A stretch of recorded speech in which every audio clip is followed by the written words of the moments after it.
हरे कृष्णा। सभी का स्वागत है आज के अंतिम सत्र में। लेवल 2 का आज का अंतिम सत्र होगा, तो सभी का बहुत बहुत स्वागत है। तो मैं मंगलाचरण करती हूँ और तुरंत ही हम हमारा चालू करेंगे क्लास। उसके पहले मैं शेयर कर लेती हूँ।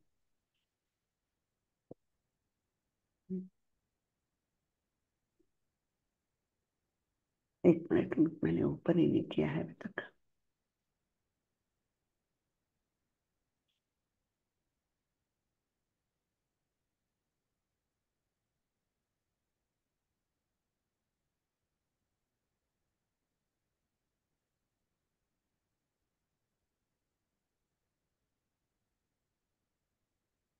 हरे कृष्णा। ओम नमो भगवते वासुदेवाय। ओम नमो भगवते वासुदेवाय। ओम नमो भगवते वासुदेवाय। ओम अज्ञानतिमिरान्धस्य ज्ञानाञ्जनशलाकया चक्षुरुन्मिलितं येन तस्मै श्रीगुरवे नमः। श्रीचैतन्यमनोभीष्टं स्थापितं येन भूतले स्वयं रूपः कदा मह्यं ददाति स्वपदान्तिकं। वन्देऽहं श्रीगुरु श्रीयुतपदकमलं श्रीगुरुन् वैष्णवांश्च श्रीरूपं साग्रजातं सहगण रघुनाथान्वितं तं सजीवं साद्वैतं सावधूतं परिजनसहितं कृष्णचैतन्यदेवं श्रीराधाकृष्णपादान् सहगण ललिता श्रीविशाखान्वितांश्च। हे कृष्ण करुणा सिंधु दीनबंधु जगतपते गोपेश गोपिका कांत श्री राधा कांत नमोस्तुते। तप्त कांचन गौरांगी राधे वृंदावनेश्वरी वृषभानुसुते देवी प्रणमामि हरिप्रिये।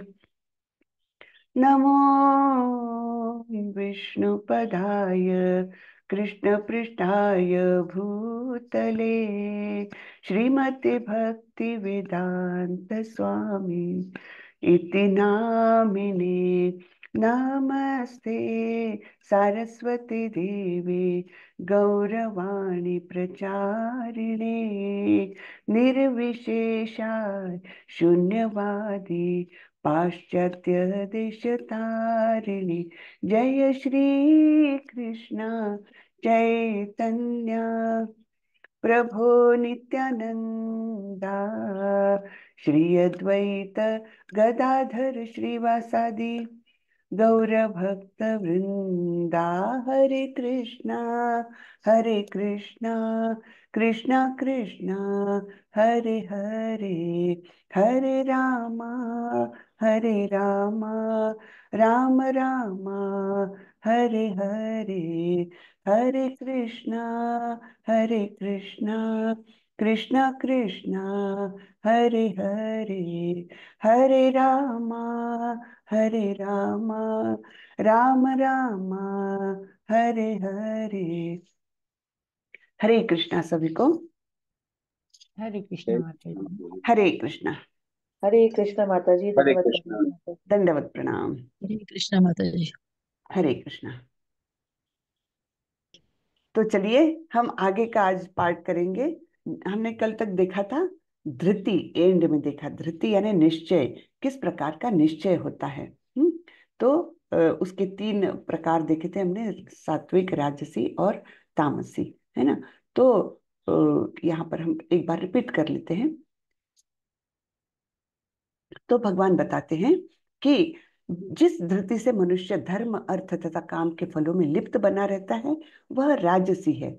उसके ऊपर का यह है, जो अटूट है, जिसे योगाभ्यास द्वारा अचल रहकर धारण किया जाता है और जो इस प्रकार मन, प्राण तथा इंद्रियों के कार्यकलापों को वश में रखती है, वह धृति सात्विक है। यानी इस प्रकार का निश्चय सात्विक है, जो अचल है ना। और उसको यानी मन का दृढ़ निश्चय करके उसको धारण किया गया है योगाभ्यास द्वारा।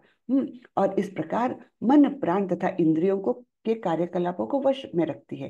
यानी मन इधर उधर भागता नहीं है ज्यादा, है ना, कंट्रोल में रखती है ना। और इस प्रकार इंद्रियों को भी नहीं भागने देती और प्राण को अर्थात अपने श्वासों को पर भी नियंत्रण है। तो इस प्रकार की धृति जो है वो सात्विक है। फिर ये राजसी है, जिससे मनुष्य केवल भौतिक जीवन के आनंद को उपभोग करना चाहता है। जो हमने देखा था कि किस प्रकार से वो भौतिक जगत के जो इन्वर्टेड परवर्टेड अश्वत्थ वृक्ष है प्रतिबिंब रूप, उसके फल स्वरूप है ये धर्म अर्थ काम, इनके फलों में ही लिप्त बना रहता है, वह राजसी है। हाँ, और तामसी तो क्या कहने, जो धृति स्वप्न भय शोक विषाद तथा मोह के परे नहीं जाती, ऐसी दुर्बुद्धिपूर्ण धृति तामसी है। तो ये लोग तो मतलब अपनी ही दुनिया में रहते हैं, और इस प्रकार से वो समाज के किसी काम के नहीं बल्कि समाज के लिए प्रमाद उत्पन्न करके खराब स्थिति निर्माण करते हैं। दुर्बुद्धिपूर्ण ऐसी धृति है। अब भगवान बता रहे हैं सुख के बारे में। सुख कैसे तीन प्रकार के हैं। सुखम त्विदानीं त्रिविधम शृणु मे भरतर्षभ, अभ्यासाद् रमते यत्र दुखांतम च निगच्छति। हे भरत श्रेष्ठ, अब मुझसे तीन प्रकार के सुखों के विषय में सुनो, जिनके द्वारा बद्धजीव भोग करता है और जिसके द्वारा कभी कभी दुखों का अंत हो जाता है। तो ये सुख सुख हम क्यों चाहते हैं, क्योंकि हम भोग करना चाहते हैं, है ना। भोग जो भी कार्य करते हैं उससे हम पाना चाहते हैं सुख। हाँ, तो जो कि हमारा भोग होता है और कभी कभी दुखों का अंत कर देता है वो। यतदग्रे विषमिव परिणामे मृतोपमं, तत्स तत्सुखम सात्विकम प्रोक्तम आत्मबुद्धि प्रसादजम। जो प्रारंभ में विष जैसा लगता है लेकिन अंत में अमृत के समान है, और जो मनुष्य में आत्म साक्षात्कार जगाता है, वह सात्विक सुख कहलाता है। हम्म तो जैसे हम एग्जाम्पल ले सकते हैं कि जैसे हमको ये सवेरे उठने की आदत डालनी है ना, सवेरे से उठकर जप करना है, तो शुरू में तो बड़ा ही तकलीफदायक होता है ये सब। हाँ, बहुत तकलीफ होती है सवेरे सवेरे उठना, दिन भर फिर वो नींद हमारी पूरी नहीं हो रही है, ऐसा एक एहसास मन में लगा रहता है। तो ये सब तकलीफदायक है, विष के समान है। लेकिन जब हमको आदत पड़ जाती है ना, और जब हम अपने अंदर कुछ शुद्धि महसूस करने लगते हैं, तब क्या होता है, यही आदत हमको अमृत तुल्य लगने लगती है, बहुत अच्छी लगने लगती है। आहा, सवेरे उठे, कितनी शांति है वातावरण में, कितना प्रसन्न लगता है ना। तो ये सात्विक सुख है, जो हम शुरू में तो तकलीफ देता है लेकिन बाद में हमको बड़ा ही सुखदायक लगता है। तो इसे और जो मनुष्य में आत्म साक्षात्कार जगाता है, अर्थात ये मुक्ति की ओर ले जाता है। ये ऐसी बातें हमको मुक्ति की ओर ले जाने वाली बातें जो है वो सात्विक सुख है। अब कोई कोई लोग बहुत सवेरे उठकर नौकरी पर भी जाते हैं, तो क्या वो सात्विक सुख है? नहीं, है ना। वो तो वो कर्मफल की आसक्ति के कारण उसको उठना ही है, नौकरी में जाना ही है, तो वो सात्विक नहीं, वो राजसी होगा। सुख तो है ही नहीं एक्चुअली, लेकिन फिर भी राजसी होगा वो हैबिट। लेकिन जो आत्म साक्षात्कार की ओर ले जा रहा है, ऐसी जो बातें हैं, वो सात्विक सुख कहलाती है। विषयेन्द्रिय संयोगात अतदग्रे मृतोपमं, परिणामे विषमिव तत्सुखम राजसं स्मृतम। जो सुख इंद्रियों द्वारा उनके विषयों के संसर्ग से प्राप्त होता है और जो प्रारंभ में अमृत तुल्य तथा अंत में विषय तुल्य लगता है, वह रजोगुणी कहलाता है। तो कौन सा सुख है ये? इंद्रियों द्वारा उनके विषयों के संसर्ग से प्राप्त। हाँ, इंद्रिय हमारी पांच कर्मेंद्रिय है, उनके उनके जो विषय है ना, जैसे त्वचा का विषय है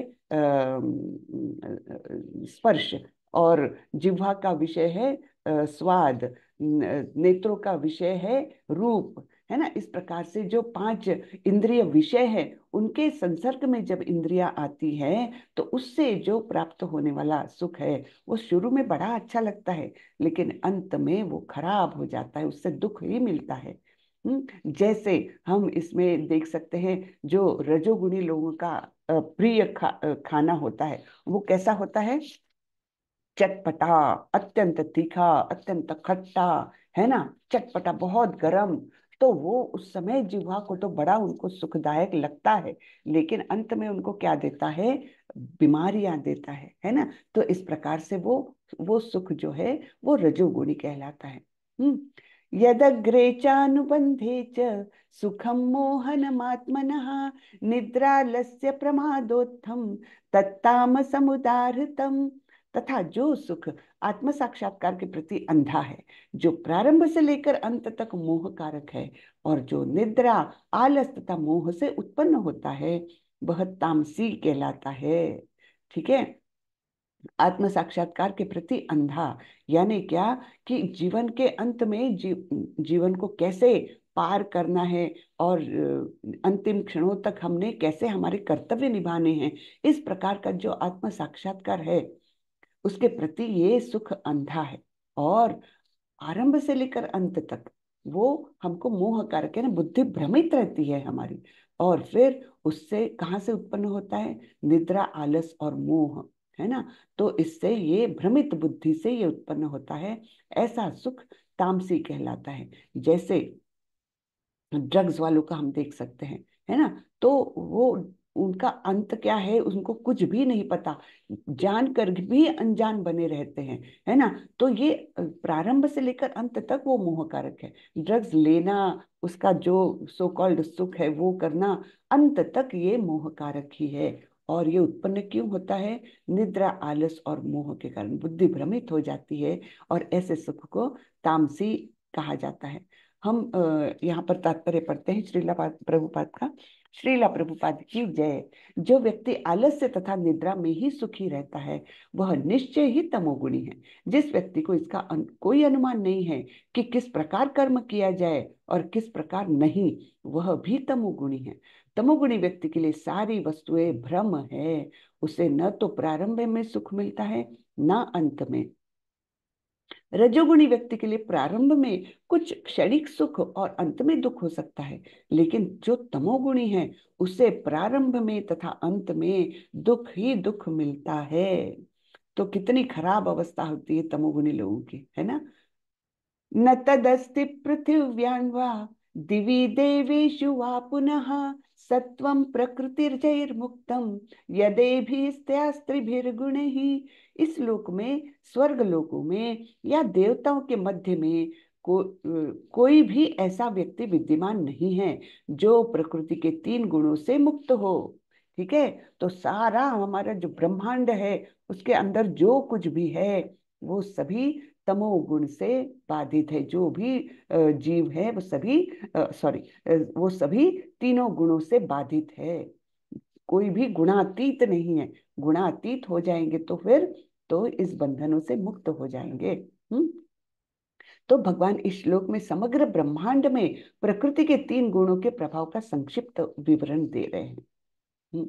अब देखेंगे आगे क्या बोल रहे हैं। ब्राह्मण क्षत्रिय विशान शूद्राणाम च परंतप कर्माणि प्रविभक्तानि स्वभाव प्रभवैर्गुणैः। हे परंतप, ब्राह्मणों, क्षत्रियों, वैश्यों तथा शूद्रों में प्रकृति के गुणों अनुसार उनके स्वभाव द्वारा उत्पन्न गुणों के द्वारा भेद किया जा सकता है। हाँ। तो इस प्रकार हम देखेंगे कि ये 4 जो वर्ण है, तो उनका स्वभाव के द्वारा उत्पन्न गुणों में कैसे भेद किया जा सकता है। अब हमने यहाँ पर ध्यान में रखना चाहिए, भगवान ने बताया है चातुर्वर्ण्य मया सृष्टम गुण कर्म विभागशः, है ना। तो ये जो जो 4 वर्ण है, ब्राह्मण, क्षत्रिय, वैश्य और शूद्र, ये वर्णों का विभाजन, समाज का विभाजन, ये भगवान ने स्वयं किया हुआ है। इसमें से भगवान बोलते हैं ना तो कोई उच्च है कोई नीच है ना। सब आवश्यक है समाज के लिए, चारों भी वर्ण आवश्यक है। ऐसा नहीं है कि केवल ब्राह्मण पूरे समाज में छाए रहे तो समाज बहुत अच्छा हो जाएगा, नहीं, ऐसा नहीं है। चारों भी वर्णों की आवश्यकता है। जैसे एक समाज पुरुष की रचना हम अगर सोचे, तो उस समाज पुरुष का जो हेड है वो है ब्राह्मण, जो उसकी बाहें हैं, हाथ है, वो है क्षत्रिय, जो उदर है उसका पेट वो है वैश्य, और जो शूद्र है वो उसके पैर है। तो इस प्रकार से समाज पुरुष को हम इमेजिन कर सकते हैं, और ये चारों भी अंग जो है समाज पुरुष के, समाज के, वो चारों भी आवश्यक है। ठीक है। शमो दमस्तपः शौचम क्षान्तिरार्जवमेव च ज्ञानम विज्ञानमास्तिक्यम ब्रह्म कर्म स्वभावजम। अब ब्राह्मण का स्वभाव कैसा है, इसका वर्णन कह रहे हैं भगवान। तो हमने ये ध्यान में रखना चाहिए कि ऐसा बिल्कुल भी नहीं है हमारे सनातन धर्म में कि ब्राह्मण का पुत्र ब्राह्मण कहलाए। नहीं, वैसा नहीं है। वो अपने गुण और कर्मों के अनुसार वो उस वर्ण का कहलाता है। तो यहाँ पर स्वभाव बता रहे हैं ब्राह्मण का। शांति प्रियता, आत्मसंयम, तपस्या, पवित्रता, सहिष्णुता, सत्यनिष्ठा, ज्ञान, विज्ञान तथा धार्मिकता, ये सारे स्वाभाविक गुण हैं जिनके द्वारा ब्राह्मण कर्म करते हैं। हाँ, तो ये 9 गुण बताए हैं ब्राह्मण के। शांति प्रियता, आत्मसंयम, है ना, अपने इंद्रियों पर कंट्रोल रहे। तपस्या, तप करे। फिर पवित्रता, अंदर बाहर से एकदम शुद्धता। सहिष्णुता यानी टॉलरेंस, सहन करने की शक्ति। और ये बहुत महत्वपूर्ण गुण होता है ना। भगवान ने दूसरे अध्याय में बताया है ना, मात्रा स्पर्शास्तु कौन्तेय शीतोष्ण सुख दुःखदः आगमापायिनो नित्यम तान् स्थितिक्षस्व भारत। उसको सहन करो, सहिष्णु बनो, है ना। ये तो भगवान ने दूसरे अध्याय में ही बताया था कि किस प्रकार टॉलरेंस ये बहुत आवश्यक है। तो ये ब्राह्मण के स्वाभाविक गुण है। हाँ, सत्यनिष्ठा, ज्ञान, विज्ञान तथा धार्मिकता। अब ज्ञान और विज्ञान में क्या अंतर है, कोई बता सकता है? परसों ही मैंने किसी के लेक्चर में सुना था, तो मुझे बड़ा अच्छा लगा वो, इसलिए मैं आप लोगों के साथ शेयर करूंगी। तो ज्ञान यानी समझिए, कोई आपने किसी को देखा और वो किसी को तमाचा मार रहा है जोर से। हाँ, तो आपको ये ज्ञान हो गया कि अच्छा ये हाथ से हिट करना है, इसको तमाचा बोलते हैं। इससे उस आदमी को कुछ तकलीफ हो रही है जिसने तमाचा खाया। लेकिन अगर कोई आपको तमाचा मारे, तब आपको पता चलता है अच्छा ये तो झुनझुनी पैदा करता है, आंखों में अश्रु भी लाता है और उसके मार्क्स भी रह जाते हैं आपके चेहरे पर, है ना, लाल लाल हो जाता है आपका गाल। ये सब जो अनुभव है वो विज्ञान है ना, यानी एक्सपीरियंस करना उस चीज को, है ना, वो विज्ञान कहलाता है। तो जस्ट मैंने अभी 2-3 दिन पहले ही सुना किसी का, और मुझे जरा मजेदार लगा, तो ये याद रखने के लिए इजी पड़ जाता है ऐसी मजेदार बातें। तो ज्ञान और विज्ञान में ये अंतर बताया जाता है कि ज्ञान यानी तो पुस्तकी ज्ञान, चलो पढ़ लिया, समझ लिया, वहां तक ठीक है। लेकिन जब एक्सपीरियंस करते हैं, जैसे अभी हम लोग ज्ञान अर्जित करने की कोशिश कर रहे हैं कि अच्छा भगवान की भक्ति ऐसी होती है, अच्छा ये, है ना, भक्ति ऐसी करनी चाहिए, भक्ति सर्वश्रेष्ठ है, ये हम ज्ञान अर्जित कर रहे हैं। लेकिन उसका क्या हमने अनुभव किया है कि किस प्रकार हम भक्ति करने से हमारी आत्मशुद्धि किस प्रकार होगी? हम्म। हम ये ज्ञान प्राप्त कर लिए कि माला जप करने से हमारे अंदर के सारे कल्मश धुलते जाते हैं। ये ज्ञान अर्जित कर लिया, सुन लिया हमने, लेकिन क्या उसका अभी तक अनुभव किया? नहीं, है ना। तो ये धीरे धीरे अनुभव होगा, है ना, तो तब वो विज्ञान हमको समझ में आएगा, जिसको science of spirituality Prabhupada ji ने नाम दिया है, साइंस ऑफ स्पिरिचुअलिटी। ठीक है। तो ये विज्ञान का हमको विज्ञान हमको जानना है ना। विज्ञान जानने के बाद हम कहीं भगवत धाम का रास्ता पकड़ सकते हैं। अभी तो केवल पुस्तकी ज्ञान थोड़ा सा हम अर्जित कर रहे हैं। हाँ, तो इस प्रकार ज्ञान, विज्ञान तथा धार्मिकता, ये सारे स्वाभाविक गुण हैं जिनके द्वारा ब्राह्मण कर्म करते हैं। हम्म। आगे बढ़ते हैं, अब क्षत्रिय के बारे में बताएंगे। शौर्यं तेजो धृतिर्दाक्ष्यं युद्धे चाप्यपलायनं दानम ईश्वर भावश्च क्षात्रम कर्म स्वभावजम। वीरता, शक्ति, संकल्प, दक्षता, युद्ध में धैर्य, उदारता तथा नेतृत्व, ये क्षत्रियों के स्वाभाविक गुण हैं। तो क्षत्रियों के कितने गुण बताए हैं? 7, है ना। वीरता, शक्ति, संकल्प, दक्षता, युद्ध में धैर्य, उदारता तथा नेतृत्व। इनके बिना क्षत्रिय काम नहीं कर सकेंगे, है ना। वो वीर भी चाहिए, उनमें शक्ति चाहिए, बलवान चाहिए वो, और एक प्रकार का निश्चय चाहिए, है ना, धृति उनकी दृढ़ होनी चाहिए, दक्षता, सावधान रहना चाहिए हर क्षण। फिर युद्ध में धैर्य, ये नहीं कि युद्ध से सामने से कोई अटैक करने आ रहा और ये भागे पीछे, है ना, नहीं, धैर्य रखना है कि कभी कभी हाँ कुछ क्षण कुछ समय ऐसा आएगा कि आप पराभव का अनुभव कर रहे हैं, लेकिन फिर भी लड़ते रहो, हो सकता है आगे जा करके युद्ध में जीत हासिल हो, है ना। तो ये धैर्य, फिर उदारता, हम्म, अपने से जो निम्न श्रेणी के हैं उनके लिए, या इवन सभी के लिए रादर, क्योंकि ये ही दान कर सकते हैं, दान करते हैं क्षत्रिय लोग, है ना। तथा नेतृत्व, समाज का नेतृत्व करने की क्षमता, ये क्षत्रियों के स्वाभाविक गुण है। कृषि गोरक्ष वाणिज्यम वैश्य कर्म स्वभावजम परिचर्यात्मकम कर्म शूद्रस्यापि स्वभावजम। अब ये वैश्य के कर्म बताएं, कितने, तीन गुण बताए हैं, कृषि, गोरक्ष और वाणिज्य, है ना, व्यापार, गायों की रक्षा और खेती करना, ये वैश्य के स्वभाव के गुण हैं, विशेष स्वभाव के गुण हैं। और शूद्रों का क्या गुण है कि दूसरों की सेवा करना। बस ये एक ही गुण आवश्यक है शूद्र के लिए, कि जो भी दूसरे वर्णों के लोग हैं उनकी सबकी सेवा करना, ये शूद्र का गुण है। ठीक है, तो 9 गुण देखे हमने ब्राह्मणों के, 7 गुण देखे क्षत्रियों के, 3 गुण देखे वैश्यों के, और 1 गुण है शूद्र के लिए। ठीक है, तो कृषि करना, गो रक्षा तथा व्यापार वैश्यों के स्वाभाविक कर्म है, और शूद्रों का कर्म श्रम तथा अन्यों की सेवा करना है। स्वे स्वे कर्मण्यभिरतः संसिद्धि लभते नरः स्वकर्म निरतः सिद्धिम यथा विन्दन्ति तच्छृणु। अपने अपने कर्म के गुणों का पालन करते हुए प्रत्येक व्यक्ति सिद्ध हो सकता है। कितना इंपॉर्टेंट वाक्य है ये, अपने अपने कर्म के गुणों का पालन करते हुए। हाँ, तो जो भी जिस भी गुणों के साथ आप हो, जन्मे हो, है ना, स्वभावतः जो आपका गुण है, गुण विशेष है, उसके अनुसार कर्म करते हुए हाँ व्यक्ति सिद्ध हो सकता है। अब तुम मुझसे सुनो कि यह किस प्रकार किया जा सकता है। यानी ब्राह्मण अगर वो ब्राह्मणों के गुण रखता है, तो उसने वही कर्तव्य करने चाहिए, है ना। क्या क्या करना चाहिए, यजन याजन पठन पाठन, जिसमें उसको रुचि है, जो उसका स्वभाव है, वही करना चाहिए। और इस प्रकार अपने ही कर्म करते हुए, अपने गुणों के अनुसार कर्म करते हुए वो सिद्धि को प्राप्त हो सकता है। वैसे ही सारे ही वर्णों का है, क्षत्रिय अपने कर्तव्य निभाते हुए अपने गुणों के अनुसार जो स्वाभाविक कर्म है वो कर्म करते हुए वो सिद्धि पा सकता है। इसी प्रकार वैश्य भी और शूद्र भी। हम्म, तो ये वर्णाश्रम एक्चुअली किया हुआ है किस लिए, कि अपने अपने स्वभाव के अनुसार कर्म करो, कहीं जाने की जरूरत नहीं है, कहीं एक्स्ट्रा कुछ भी करने की जरूरत नहीं, जो तुम्हारे नियत कर्तव्य है वही करते हुए भगवान की तरफ हम जा सकते हैं, मुक्ति का मार्ग हम उनका अवलंबन कर सकते हैं।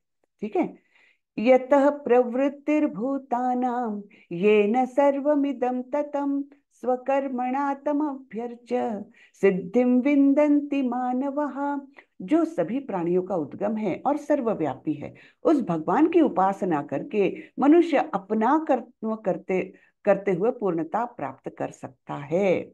ठीक है, तो ये क्या करना है कि अपने कर्तव्य करते हुए, और जो हमारे सभी के सृष्टि के निर्माता है, पालन करता है और विनाश करता भी है, उनकी उपासना करना अपने अपने कर्म करते हुए। तो इस प्रकार से कोई भी व्यक्ति पूर्णता पार कर सकता है वर्णाश्रम के माध्यम से। लेकिन अभी हमारे समाज ने तो वर्णाश्रम को एकदम ही मिट्टी में कर दिया है, जन्म के अनुसार ही तो वो वर्ण माना जा रहा है, और फिर भगवान को तो हमने कोई स्थान ही नहीं रखा, है ना। कहीं तो भी भूल गए हैं हम लोग कि हम कैसे इस जगत में आए हैं, किसने हमको लाया है, हमको कहाँ जाना चाहिए, मनुष्य जन्म का क्या उद्देश्य है, ये सारी बातें अभी कोई नहीं बताता। और केवल ये मतलब जीवन जीना है, बस आज को जी लिया, कल के लिए चिंता करो, बस इसी में हम लोग रजोगुण और तमोगुण में ही हम लिप्त हो गए हैं। पूरा समाज, है ना। तो ये कृष्ण भावनामृत एक बहुत अच्छा प्रयत्न है कि समाज में कम से कम कुछ लोग तो सत्व गुण तक स्थित हो जाए, कुछ एक घटक सत्व गुण तक स्थित हो जाएगा, धीरे धीरे समाज में परिवर्तन आएगा, है ना। तो जैसा कि 15वें अध्याय में बताया जा चुका है, सारे जीव परमेश्वर के भिन्नांश है ना। ममैवांशो जीवलोके जीव भूता सनातन, ये 15वें अध्याय में भगवान बता चुके हैं कि सारे ही जीव मेरे अंश है। इस प्रकार परमेश्वर ही सभी जीवों के आदि है। वेदांत सूत्र में इसकी पुष्टि हुई है, जन्माद्यस्य यतः, अतएव परमेश्वर प्रत्येक जीव के जीवन के उद्गम है। जैसा कि भगवत गीता के 7वें अध्याय में कहा गया है, परमेश्वर अपनी परा तथा अपरा इन दोनों शक्तियों के द्वारा सर्वव्यापी है। पराशक्ति से जीव बना है और अपराशक्ति से भौतिक जगत बना है, और इस प्रकार ये सर्वव्यापी है परमेश्वर का स्वरूप। अतएव मनुष्य को चाहिए कि उनकी शक्तियों सहित भगवान की पूजा करे। सामान्यतया वैष्णव जन परमेश्वर की पूजा उनकी अंतरंगा शक्ति समेत करते हैं। उनकी बहिरंगा शक्ति उनकी अंतरंगा शक्ति का विकृत प्रतिबिंब है। बहिरंगा शक्ति पृष्ठभूमि है, लेकिन परमेश्वर परमात्मा रूप में पूर्णांश का विस्तार करके सर्वत्र स्थित है। ठीक है। तो बहिरंगा तो ये जो भौतिक जगत के निर्माण के लिए जो शक्ति का अवलंबन किया है भगवान ने, जिस शक्ति को यूज किया है, तो वो बहिरंगा। और जिस शक्ति से हम जीवों की उत्पत्ति हुई है वो अंतरंगा शक्ति। तो ठीक है। तो इस प्रकार से उनकी शक्तियों सहित भगवान की पूजा करनी चाहिए। शक्तियां अलग और भगवान अलग ऐसा नहीं है। जहाँ शक्तियां हैं वहां शक्तिमान है ना। शक्ति और शक्तिमान ये भिन्न नहीं है, अभिन्न है। श्रेयान सॉरी, श्रेयान स्वधर्मो विगुणः परधर्मात् स्वनुष्ठितात् स्वभावनियतं कर्म कुर्वन्नाप्नोति किल्बिषम्। अपने वृत्तिपर्यक कार्य को करना, चाहे वह कितना ही त्रुटिपूर्ण ढंग से क्यों न किया जाए, अन्य किसी के कार्य को स्वीकार करने और अच्छी प्रकार करने की अपेक्षा अधिक श्रेष्ठ है। अपने स्वभाव के अनुसार निर्दिष्ट कर्म कभी भी पाप से प्रभावित नहीं होते। ये बहुत ही इंपॉर्टेंट श्लोक है। सबने इसको कंठस्थ करना चाहिए। तो अपने वृत्तिपर्यक कार्य को करना चाहिए। आपकी वृत्ति अगर है ब्राह्मण के कार्य करने की, तो वही करना चाहिए। चाहे उसमें आप भले ही 10 त्रुटियां कर दो, लेकिन आपको करना वही चाहिए, क्योंकि वो आपका स्वभाव है। हाँ, चाहे ही आप में बहुत बल हो और आप सोचते हैं कि अरे मतलब क्षत्रिय का कार्य मैं क्यों ना करूं। मुझे तो ब्राह्मण के इसमें मुझे श्लोक याद नहीं होते जल्दी से, है ना। मैं दूसरों को उपदेश देने में थोड़ी सी कमतरता हो जाती है मुझसे, तो क्यों ना मैं क्षत्रिय का काम करूं, मेरे पास तो इतना बल है। लेकिन भगवान बोल रहे हैं कि ऐसा नहीं करना चाहिए। चाहे आप त्रुटिपूर्ण ढंग से क्यों ना कर रहे हो, फिर भी आपको अपने स्वभाव के ही कार्य करने चाहिए। ये नहीं कि आप अच्छी तरह से कर सकते हो इसलिए आप दूसरे वर्ण का काम करो, ये नहीं करना चाहिए। हाँ, क्योंकि अपने स्वभाव के अनुसार जो भी कर्म आप करोगे वे पाप से प्रभावित नहीं होते। ये भगवान के शब्द है, तो बहुत ही महत्वपूर्ण है ये। अब तात्पर्य में श्रीला प्रभुपाद बोलते हैं, भगवत गीता में मनुष्य के वृत्ति पर यह कार्य स्वधर्म का निर्देश दिया है। जैसा कि पूर्ववर्ती श्लोकों में वर्णन हुआ है, ब्राह्मण क्षत्रिय वैश्य तथा शूद्र के कर्तव्य उनके विशेष प्राकृतिक गुणों अर्थात स्वभाव के द्वारा निर्दिष्ट होते हैं। किसी को दूसरे के कार्य का अनुकरण नहीं करना चाहिए। जो व्यक्ति स्वभाव से शूद्र के द्वारा किए जाने वाले कर्म के प्रति आकृष्ट हो उसे अपने आप को झूठे ही ब्राह्मण नहीं कहना चाहिए, भले ही वह ब्राह्मण कुल में क्यों न उत्पन्न हुआ हो। कितना इंपॉर्टेंट बात बता रहे हैं ना, कि ब्राह्मण कुल में एक व्यक्ति उत्पन्न हुआ है, तो इस ऐसा नहीं कि उसको ब्राह्मण ही कार्य करना है जबरदस्ती से। उसका अगर स्वभाव है शूद्र का कार्य करने का, तो शूद्र का कार्य करे वो। हाँ, तो इस प्रकार से उसको ब्राह्मण नहीं कहना चाहिए। इस तरह प्रत्येक व्यक्ति को चाहिए कि अपने स्वभाव के अनुसार कार्य करे। कोई भी कर्म निकृष्ट अर्थात गर्हित नहीं है यदि वह परमेश्वर की सेवा के लिए किया जाए। कोई भी कार्य करो वो छोटा नहीं है। जैसे अगर हम मंदिर का उदाहरण ले, तो कोई मंदिर की सफाई करता है, कहीं कोई मंदिर के टॉयलेट्स की भी सफाई करता है, और कोई भगवान की पूजा करता है, कोई भगवान के लिए फूल माला बनाता है। अलग अलग प्रकार से सेवा कर रहे हैं। कोई भी कार्य छोटा नहीं है। भगवान सभी सेवाओं को उतने ही मतलब क्या प्रसन्नता से स्वीकार करते हैं। ठीक है ना। तो इस प्रकार कोई भी कर्म छोटा नहीं है, यदि वह परमेश्वर की सेवा के लिए किया जाए। ये नहीं कि उदर भरण के लिए सब काम कर रहे हैं तो वो फिर भगवान की नजरों में एक ही हो जाएगा, नहीं। ये सब हमको उदर भरण तो करना ही है ना, अपने लिए तो पैसा कमाना ही है, लेकिन फिर भी सारे कार्य अगर हम भगवान को समर्पित करते हुए करें, चाहे हम झाड़ू मार रहे हो, लेकिन मैं ये झाड़ू भगवान की प्रसन्नता के लिए कर रहा हूँ कि ये जगह भगवान को साफ दिखेगी तो वो प्रसन्न हो जाएंगे। ये घर भगवान का है ना। तो भगवान अपने घर में साफ सुथरे घर में रहेंगे तो उनको अच्छा लगेगा। भगवान की प्रसन्नता के लिए छोटा से छोटा कार्य करने का भी हम प्रयत्न करें तो वो बहुत प्रसन्न हो जाते हैं, है ना।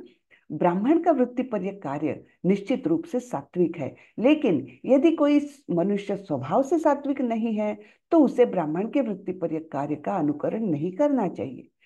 क्षत्रिय या प्रशासक के लिए अनेक गर्हित बातें हैं, है ना। क्षत्रिय के लिए तो कितने काम करने पड़ते हैं कि किसी को मारो, किसी को पीटो, किसी का वध करो। इस प्रकार से हिंसक होना पड़ता है, और कभी कभी कूटनीति में झूठ भी बोलना पड़ता है क्षत्रियों को, है ना। ये तो नहीं बताएंगे कि हमारे पास इतने सैनिक है और हमारे पास इतने बॉम्ब्स है, ये तो कभी बताएंगे नहीं, है ना क्षत्रिय। तो उनको झूठ भी बोलना पड़ता है। लेकिन ऐसी हिंसा तथा कपट राजनीतिक मामलों में चलता है, लेकिन क्षत्रिय से यह आशा नहीं की जाती कि वह अपने वृत्तिपर्य कर्तव्य त्याग कर ब्राह्मण के कार्य करने लगे। हाँ। तो हर एक वर्ण में कुछ ना कुछ त्रुटियां हैं, तो ऐसा नहीं कि उन त्रुटियों के कारण हम दूसरे के स्वभाव के कार्य करने लग जाए, ऐसा नहीं। सहजं कर्म कौन्तेय सदोषमपि न त्यजेत्, सर्वारंभा हि दोषेण धूमेनाग्निर्वावृता। प्रत्येक उद्योग या प्रयास किसी न किसी दोष से आवृत होता है, जिस प्रकार अग्नि धुएं से आवृत रहती है। अतएव हे कुंती पुत्र, मनुष्य को चाहिए कि स्वभाव से उत्पन्न कर्म को, भले ही वह दोषपूर्ण क्यों न हो, कभी त्यागे नहीं। आजकल भी देखिए, हम मॉडर्न इसमें भी देखते हैं कि बच्चे को कौन सी लाइन में डालना चाहिए, पेरेंट्स बड़े चिंतित रहते हैं। तो उनको क्या कहा जाता है, इसको एप्टीट्यूड टेस्ट कराओ, शायद एप्टीट्यूड पता चले इसका। तो ये स्वभाव कर्म है ना, स्वभावता नेचुरल टेंडेंसी का, ये वो तो बता नहीं सकते, एक्चुअली बता नहीं सकते। लेकिन हमारे जो वैदिक साहित्य में हमको जो आदेश मिल रहे हैं, भगवत गीता से जो आदेश मिल रहे हैं, उसके अनुसार हमने अपने स्वभाव को निश्चित करना चाहिए। और ये कार्य पहले गुरुकुल में होता था, क्योंकि सभी बच्चों को गुरुकुल भेजा जाता था, चाहे वो क्षुद्र का बच्चा क्यों न हो, सभी को गुरुकुल भेजा जाता था। और फिर वहां गुरु की निगरानी में गुरु पता करते थे कि इसका स्वभाव क्या है, इसको कौन से नेचुरल उसके इंस्टिंक्ट क्या किस काम में रुचि दिला रही है उसको। तो ये गुरु डिसाइड करते थे, क्योंकि वो उसको ऑब्जर्व करते थे, उन बच्चों को पूरी तरह से वो उनकी देखभाल में ही वो बड़े होते थे बच्चे। और इस प्रकार फिर वो कहते थे कि नहीं, तुम्हारा तो स्वभाव ब्राह्मण कर्म करने का है। और इस प्रकार वो वर्ण और आश्रम वर्ण में विभाजित होते थे। लेकिन अभी तो वैसा नहीं रहा। सभी माँ बाप सोचते मेरा बेटा डॉक्टर बन जाए, मेरा बेटा इंजीनियर बन जाए, कोई नहीं चाहता कि मेरा बेटा शूद्र का काम करे। वास्तविक रीत्या कलयुग में हम सभी शूद्र है।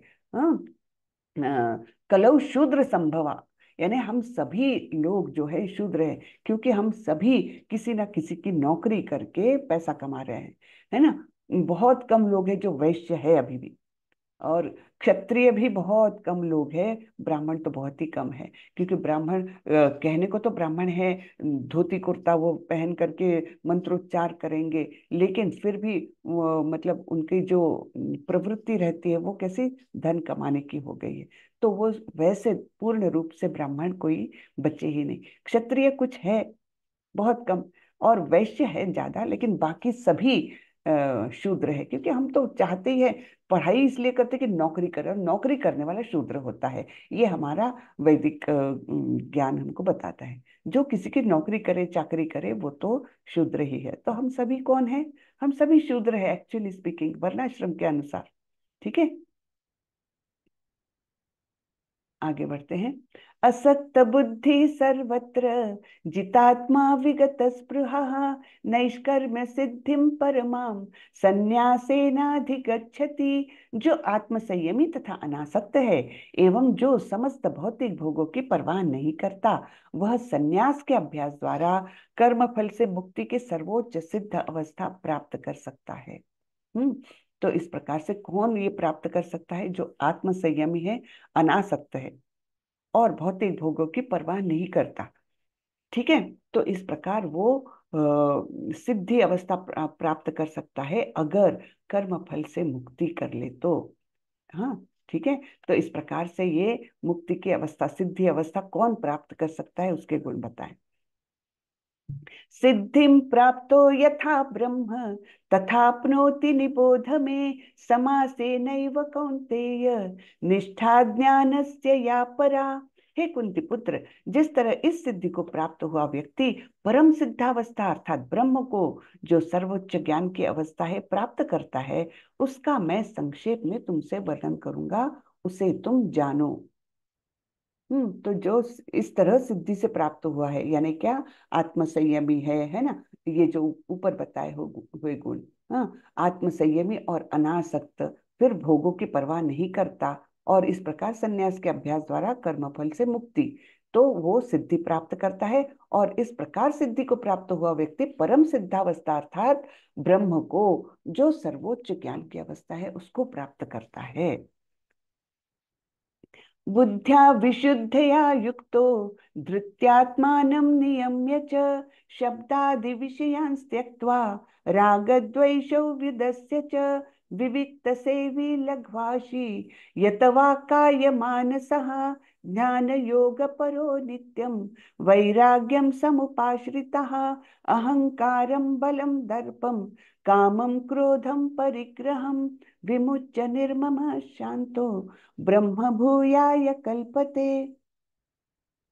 अपनी बुद्धि से शुद्ध होकर तथा धैर्य पूर्वक मन को वश में करते हुए, इंद्रिय तृप्ति के विषयों का त्याग कर, राग तथा द्वेष से मुक्त होकर, जो व्यक्ति एकांत स्थान में वास करता है, जो थोड़ा खाता है, जो अपने शरीर मन तथा वाणी को वश में रखता है, जो सदैव समाधि में रहता है तथा पूर्णतया विरक्त, मिथ्या अहंकार, मिथ्या शक्ति, मिथ्या गर्व, काम क्रोध तथा भौतिक वस्तुओं के संग्रह से मुक्त है, जो मिथ्या स्वामित्व की भावना से रहित तथा शांत है, वह निश्चय ही आत्म साक्षात्कार के पद को प्राप्त होता है। तो ये इतने सारे क्वालिफिकेशंस बताई है, इसमें से एक भी अभी तक हम लोगों में दूर दूर तक नहीं होगी, है ना। तो बुद्धि से शुद्ध होकर इस प्रकार से देखो, बहुत ही सारे बातें बताई है। और धैर्य पूर्वक मन को वश में करते हुए, इंद्रिय तृप्ति के सभी विषयों का त्याग करना है। जैसे दूसरे अध्याय में भगवान ने बताया है कि इंद्रिय विषय आने पर इंद्रियों को, जो स्थिर बुद्धि वाला है, वो जैसे कछुआ अपने अंगों को अंदर कर लेता है, वैसे ही संयमी व्यक्ति अपनी सारी इंद्रियों को, जैसे ही वो इंद्रिय विषयों के संपर्क में आता है, तो अपने अंदर समाविष्ट कर लेता है, संकुचित कर लेता है, बिल्कुल, है ना। तो इस प्रकार से इंद्रिय तृप्ति के विषयों का त्याग कर, राग तथा द्वेष से मुक्त होकर, जो व्यक्ति एकांत स्थान में वास करता है, ज्यादा भीड़ भाड़ उसको पसंद नहीं, ज्यादा ग्राम्य कथाएं उसको पसंद नहीं, भौतिक बातें करने में, है ना, कि उसने इतना पैसा कमाया, उसने पैसा खाया, उसने ऐसा किया, ये सब बातें उसको पसंद नहीं, इसलिए वो एकांत स्थान में रहना चाहता है। थोड़ा खाता है, ज्यादा खाएंगे तो क्या हो जाएगा? आलस आता है हमारे शरीर में, है ना। तो उतना ही खाता है जिससे उसका शरीर सुदृढ़ रह सके। फिर जो, क्योंकि हम ज्यादा क्यों खाते हैं? ये जीभ है ना, ये हमको ज्यादा खाना खिलाने में बाध्य करती है। थोड़ा कुछ स्वादिष्ट मिल गया तो और एक्स्ट्रा खा लो, है ना। तो जो संयमी व्यक्ति है वो थोड़ा खाता है, मर्यादित रूप में खाता है। जो अपने शरीर मन तथा वाणी को वश में रखता है। हमने देखे थे शरीर मन और वाणी की तपस्याएं क्या होती है, ये हमने देखा था इसके पहले, है ना। तो इस प्रकार से उस प्रकार से तपस्या करके, शरीर की तपस्या, मन की तपस्या, वाणी की तपस्या, वाणी की तपस्या में बताया था ना, अनुद्वेग करम वाक्यम, है ना। किसी को उद्वेग, किसी को तकलीफ देने वाले वाक्य नहीं बोलता और सत्य बोलता है, प्रिय बोलता है। इस प्रकार से सारी वाणी की तपस्या करके वाणी को भी वश में रखता है। जो सदैव समाधि में रहता है तथा पूर्णतया विरक्त, समाधि में रहता है यानी क्या, यानी उसका मन भगवान में वास करता है ना। मन में उसके सदैव भगवान है। तो तथा पूर्णतया विरक्त, मिथ्या अहंकार, मिथ्या शक्ति, मिथ्या गर्व, काम क्रोध और भौतिक वस्तुओं के संग्रह से मुक्त। हम तो कितनी भौतिक वस्तुएं संग्रहित करते हैं, ये है फिर भी और कुछ एडिशनल चाहिए, है ना। जरूरत है नहीं, देखते ही नहीं है और संग्रह करते जाते हैं। और जो मिथ्या स्वामित्व की भावना से रहित तथा शांत है, वह निश्चय ही आत्म साक्षात्कार के पद को प्राप्त होता है। बहुत सुंदर ये बताया हुआ है ना। ब्रह्म, और फिर क्या हो जाता है, फिर उसके आगे का क्या स्टेज है, ब्रह्म भूत प्रसन्नात्मा, न शोचति न कांक्षति, सम सर्वेषु भूतेषु मद्भक्तिम लभते पराम। तो इस प्रकार ये सारे सारे गुण जो अपने में पा लेता है, सारे गुण से युक्त हो जाता है, तो वो ब्रह्मभूत स्टेज पर आ जाता है ना। ब्रह्मभूत होने के बाद क्या होता है, इस प्रकार जो दिव्य पद पर स्थित है, वह तुरंत पर ब्रह्म का अनुभव करता है और पूर्णतया प्रसन्न हो जाता है। वह न तो कभी शोक करता है, न किसी वस्तु की कामना करता है। वह प्रत्येक जीव पर समभाव रखता है। उस अवस्था में वह मेरी शुद्ध भक्ति को प्राप्त करता है। तो यहाँ से शुद्ध भक्ति स्टार्ट होती है। आप सोचिए हम कहाँ हैं, है ना। हम लोग कहाँ हैं, अभी तो बहुत बहुत दूर जाना है, लेकिन रास्ता बड़ा सुखकारक है। तो इसमें हमको डटे रहना है। तो इस प्रकार जो दिव्य पद पर स्थित है, ये सारे ऊपर के क्वालिफिकेशन पाने के बाद, तो उसके बाद वो शुद्ध भक्ति को प्राप्त करता है। और फिर आगे बता रहे हैं, ये बहुत सुंदर श्लोक है। भक्त्या माम अभिजानाति यावान यश्चास्मि तत्वतः, ततो माम तत्वतो ज्ञात्वा विशते तदनंतरम। केवल भक्ति से मुझ भगवान को यथा रूप में जाना जा सकता। केवल भक्ति से, ज्ञान से बोला है क्या, कर्म से बोला है क्या, नहीं, केवल भक्ति से मुझ भगवान को यथा रूप में जाना जा सकता है। जब मनुष्य ऐसी भक्ति से मेरे पूर्ण भावनामृत में होता है, तो वह वैकुंठ जगत में प्रवेश कर सकता है। हम्म। तो इस प्रकार जो पूर्णतः भगवान की भक्ति में रत है, शुद्ध भक्ति में, तो उस स्टेज में वो भगवान का स्वरूप पूर्ण रूप से जान सकता है और फिर वो वैकुंठ जगत में प्रवेश कर सकता है। सर्वकर्माण्यपि सदा कुर्वाणो मद्व्यपाश्रयः, मत्प्रसादात् अवाप्नोति शाश्वतं पदमव्ययम्। मेरा शुद्ध भक्त मेरी संरक्षण में समस्त प्रकार के कार्यों में संलग्न रहकर भी मेरी कृपा से नित्य तथा अविनाशी धाम को प्राप्त होता है। तो इस प्रकार समस्त कार्यों में संलग्न रहकर भी, यानी हम अपने जीवन में जो कर रहे हैं वही करते हुए भी, जब हम शुद्ध भक्त बन जाते हैं, तो भगवान हमारा संरक्षण करते हैं और इस प्रकार हम नित्य तथा अविनाशी धाम को प्राप्त करते हैं। यहाँ रहते हुए भी हम वैकुंठ का आनंद ले सकते हैं जब हम शुद्ध भक्त बन जाते हैं। ठीक है। चेतसा सर्वकर्माणि मयि सन्न्यस्य मत्परः, बुद्धियोगमुपाश्रित्य मच्चित्तः सततं भव। सारे कार्यों के लिए मुझ पर निर्भर रहो और मेरे संरक्षण में सदा कर्म करो। ऐसी भक्ति में मेरे प्रति पूर्णतया सचेत रहो। ठीक है। तो सब कार्यों के लिए हमको डिपेंडेंट रहना है भगवान पर। हे भगवान, तेरी आज्ञा हो, तेरा संरक्षण हो, तुम्हारा अप्रूवल हो, तभी ये कार्य होगा, है ना। तो इस प्रकार हमने हर समय ये सोचना चाहिए कि ये जो भी कुछ मैं करने जा रहा हूँ, भगवान के प्रति समर्पित है, उन्हीं के आशीर्वाद से, उन्हीं के अप्रूवल से ये कार्य पूर्ण होगा। पूर्णतः हमको निर्भर रहना चाहिए, जैसे एक छोटा सा बच्चा पूर्णतः अपनी माँ पर निर्भर रहता है ना। तो इस प्रकार हमने भगवान पर निर्भर रहना चाहिए, और फिर भगवान के संरक्षण में हमने काम करो। हाँ, मेरे संरक्षण में सदा कर्म करो, ऐसी भक्ति में मेरे प्रति पूर्णतया सचेत रहो।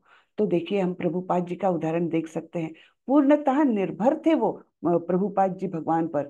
70 साल की उम्र में एक मालवाहु जहाज से अमेरिका गए। 70 साल में हम तो बिल्कुल निठल्ले होकर बैठ जाएं, शरीर नहीं काम करता उतना। लेकिन उस समय भी 70 साल की उम्र में वे केवल मेरे गुरु के आदेश को मुझे पूर्ण करना है, इसलिए उस मालवाहु जहाज से 35 दिन के बाद वो अमेरिका पहुंचे। और उसमें इतनी हालत उनकी खराब हो गई थी, उनको उल्टियां, कभी, क्योंकि सी ट्रैवल का कभी अनुभव ही नहीं है ना, तो इतनी उल्टियां, पेट खराब, कुछ खा नहीं पा रहे थे, ये सब होते होते 2 बार हार्ट अटैक आए उनको, फीवर रहता था। ऐसे पूरे 35 दिन वो पूरी तरह से बीमार रहे। लेकिन उनको अनुभव नहीं था सी ट्रैवल का, लेकिन उनको अनुभव पूर्णतः था किस प्रकार भगवान की शरण ग्रहण करना है। तो पूर्णतः शरणागत होकर वो ऐसे अमेरिका पहुंचे। और उन्होंने, देखिए, पूरी मतलब दुनिया में उन्होंने तहलका मचाया। उस समय तो इतने बड़े बड़े लोग, सारे मतलब न्यूज़पेपर्स में उनका नाम रहता था, उनके कहाँ कार्यक्रम हो रहे, उनसे कौन मिलने आ रहा, बड़े बड़े लोग उनसे मिलने आते थे। आज ये मंदिर का उद्घाटन किया, वो मंदिर का उद्घाटन किया। 12 साल में उन्होंने 14 बार पूरी पृथ्वी के पूरा वर्ल्ड टूर किया, 14 बार। आप सोचिए क्या एज थी उनकी, हाँ, कितना शरीर में बल होगा, फिर भी किया सब कुछ। ये क्यों? क्योंकि वे पूर्णतः निर्भर थे भगवान पर। हाँ, और फिर भगवान के संरक्षण में थे। तो कितनी अद्भुत बात है ये। तो हम यानी कंटेम्पररी अपना प्रभुपाद जी का उदाहरण हम बिल्कुल निश्चित रूप से यहाँ पर हम देख सकते हैं, है ना। तो सारे कार्यों के लिए मुझ पर निर्भर रहो। कोई नहीं था उनका अमेरिका में, ना उनके खीसे में पैसे थे, ना ठीक से कपड़े थे, गरम गरम कपड़े, कुछ भी नहीं था। फिर भी गए अमेरिका। केवल भगवान पर, भगवान की शरण लेकर कि मुझे आप जो करना है कर लो, मुझे मेरे गुरु के आदेश के अनुसार जाना है और प्रयत्न तो करना ही है। तो इस प्रकार वो पूर्णतः निर्भर थे और फिर भगवान के संरक्षण में थे। तो ऐसी भक्ति में मेरे प्रति पूर्णतया सचेत रहो। वो उनकी भक्ति तो इतनी अद्भुत थी, उनके कुछ कुछ हम वो पढ़ते हैं। एक बार वो अपने ही मतलब इस्कॉन के ही मंदिर में गए। तो मतलब मंदिर अच्छे से स्थापित था, सब वो हो रहा था, और बड़ा सा मंदिर था। और उन्होंने एंटर किया मंदिर में, और एक क्षण को रुक गए और बोले कि कृष्ण के आंखों में वो आपका तिलक बहकर जा रहा है, उनको तकलीफ हो रही है। अब आप सोचिए, उतनी दूर से भगवान की मूर्ति ठीक से नहीं दिख रही थी, लेकिन इनको वहीं पर महसूस हुआ कि ये तिलक का जो मतलब थोड़ा सा लिक्विड अगर रह गया तो वो बहकर उनके आंखों की तरफ जा रहा था। आंखों में तकलीफ मतलब आंखों में जा रहा था। ये उनको इतनी दूर से पता चला। तो ये कैसे हो सकता है? ये कैसे हो सकता है? ये केवल वो पूरी तरह से मतलब कैसे, किस लेवल के वो भक्त रहे होंगे, आप सोचिए जरा। फिर दूसरी बार ऐसे ही एक मंदिर में गए, और जाते ही वो बोले कि कृष्ण थोड़े दुबले लग रहे हैं, क्या यहाँ खाना पीना ठीक से नहीं होता, प्रसाद ठीक से नहीं दे रहे तुम लोग? हाँ, अब ये कैसे? और वाकई में ये बात उस मंदिर के अध्यक्ष ने किसी को भी नहीं बताई थी, उन भक्तों ने किसी को भी नहीं बताई थी कि उस समय पैसे का बहुत उनके पास शॉर्टेज चल रहा था। और फिर कटौती कहाँ पर करे, तो प्रसादम, 4 चीजों के बदले चलो एक ही चीज का, खिचड़ी का ही प्रसाद चढ़ा दो भगवान को। और मतलब ऐसी छोटी छोटी छोटी बातों में उन्होंने कटौती करके प्रसादम में सबसे ज्यादा कटौती की थी। और ये प्रभुपाद को किसी ने नहीं बताया, लेकिन मंदिर में एंटर किए और उन्होंने ये बोला कि कृष्ण थोड़े दुबले लग रहे हैं मुझे, क्या तुम प्रसादम ठीक से नहीं बना रहे? हाँ, भरपूर प्रसाद नहीं दे रहे? तो ये क्या है? ये बिल्कुल मतलब अद्भुत बातें हैं बिल्कुल, है ना। मच्चित्तः सर्वदुर्गाणि मत्प्रसादात् तरिष्यसि अथ चेत्त्वम् अहंकारान् न श्रोष्यसि विनश्यसि। यदि तुम मुझसे भावना भावित होंगे तो मेरी कृपा से तुम बद्ध जीवन के सारे अवरोधों को लांघ जाओगे। ठीक है, तो कृष्ण भावना भावित होने से बद्ध जीवन के सारे अवरोध, बहुत सारे अवरोध है हमारे, है ना। तीन ताप सदैव रहते हैं, तीन गुणों से बंधे रहते हैं, है ना। चार हमारी वास्तविक समस्याएं हैं, कौन सी? जन्म मृत्यु जरा व्याधि। तो इन सारे ही अवरोधों को लांघ जाओगे। लेकिन यदि तुम मिथ्या अहंकार वश ऐसी चेतना में कर्म नहीं करोगे और मेरी बात नहीं सुनोगे तो तुम विनष्ट हो जाओगे, है ना। यानी विनष्ट हो जाओगे, यानी फिर भौतिक जगत में ही आते रहोगे, जाते रहोगे, एक योनि से दूसरी योनि। इस प्रकार से तुम्हारा जो वो है विनष्ट हो जाओगे तुम, है ना। तो क्यों? अहंकार वश, मिथ्या अहंकार वश अगर तुम ऐसे नहीं जाओगे कि मैं नहीं परवाह करता भगवान भगवान की। बहुत लोग ऐसे बोलते हैं, कौन भगवान, किसने देखा है ना, क्या कर लेंगे मेरा, मैं अगर अच्छे काम करूंगा मुझे अच्छा परिणाम मिलेगा, है ना। ये कार्य कारण मीमांसा जो है, उस प्रकार से लोग बातें करते हैं। तो यहाँ पर भगवान स्पष्ट बता रहे हैं कि अगर मिथ्या अहंकार वश तुम ऐसी चेतना में कर्म नहीं करोगे और मेरी बात नहीं सुनोगे तो तुम विनष्ट हो जाओगे। यदहंकारमाश्रित्य न योत्स्य इति मन्यसे मिथ्यैष व्यवसायस्ते प्रकृतिस्त्वां नियोक्ष्यति। यदि तुम मेरे निर्देशानुसार कर्म नहीं करते और युद्ध में प्रवृत्त नहीं होते हो तो तुम कुमार्ग पर जाओगे, तुम्हें अपने स्वभाववश युद्ध में लगना होगा। ठीक है, तो इस प्रकार भगवान उनको समझा रहे हैं कि अगर तुम इन निर्देशों के अनुसार कर्म नहीं करते और युद्ध नहीं करते, जो तुम्हारा नियत कर्तव्य है, तब तुम मार्ग से भटक जाओगे, कुमार्ग पर जाओगे, जो मुक्ति की ओर कभी नहीं ले जाएगा, है ना। कुमार्ग पर जाओगे और तुम्हें तो अपने स्वभाववश युद्ध में लगना होगा। ये तुम्हारा स्वभाव है, तुम उसको अवॉइड नहीं कर सकते। स्वभावजेन कौन्तेय निबद्धः स्वेन कर्मणा कर्तुम नेच्छसि यन्मोहात् करिष्यसि वशोऽपि तत्।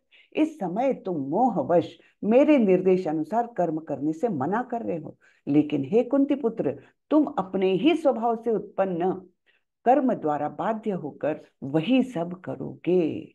तो तुम अभी कितने भी बातें कर लो कि मुझे करुणा आ रही है, मुझे दया आ रही है, मुझे कोई सुख नहीं मिलेगा, ये वो, मुझे पाप लगेगा, ये सब तुम इस समय मोहवश ये अपना कर्तव्य करने से मना कर रहे हो। लेकिन तुम अपने ही स्वभाव से उत्पन्न कर्म द्वारा बाध्य होकर, है ना, बाध्य होकर तुम कर्म करोगे, कंपल्शन, अंडर कंपल्शन। फिर क्या बता रहे हैं भगवान? ईश्वर सर्वभूतानां हृद्देशेऽर्जुन तिष्ठति भ्रामयन् सर्वभूतानि यंत्रारूढ़ानि मायया। हे अर्जुन, परमेश्वर प्रत्येक जीव के हृदय में स्थित है और भौतिक शक्ति से निर्मित यंत्र में सवार की भांति बैठे समस्त जीवों को अपनी माया से घुमा रहे हैं। ठीक है, तो भौतिक शक्ति से ये तुम्हारा शरीर जो है वो एक यंत्र की भांति है ना। और उस यंत्र में तुम सवार हो, यानी जीव उसमें सवार है। तो सवार की भांति ये बैठे हुए, लेकिन हर एक के हृदय में भगवान है ना। तो ये माया उनको घुमा रही है। माया के द्वारा समस्त जीवों को अपनी माया से घुमा रहे हैं, जो परमेश्वर अपने अंदर है वो। ठीक है, तो माया भी उन्हीं की शक्ति है। तो इस प्रकार वे हमको घुमा रहे हैं। क्यों? क्योंकि हम उनकी ओर देख नहीं रहे हैं, हम उनके शरण में नहीं जा रहे। एक बार शरण प्राप्त की तब हम पर योग माया का कार्य चालू होता है। अभी तो यहाँ की भौतिक माया है, महामाया है, ये हमको घुमाती रहती है। अटके रहो यहीं पर तुम तो, है ना, भौतिक जगत में अटके रहो, यहाँ से वहां घूमते रहो। इसलिए महामाया हमारे ऊपर हावी रहती है ये।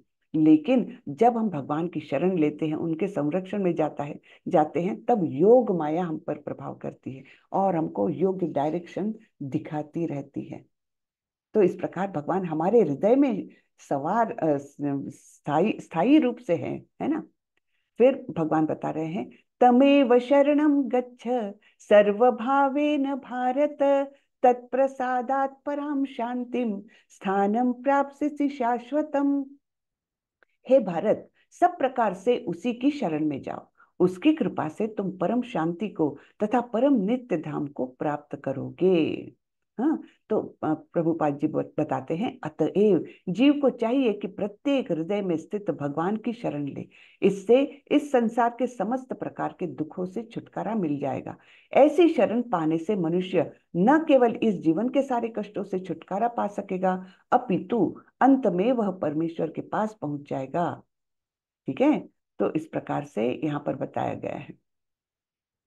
इति ते ज्ञानमाख्यातं गुह्याद् गुह्यतरं मया विमृच्यैत अशेषेण यथेच्छसि तथा कुरु।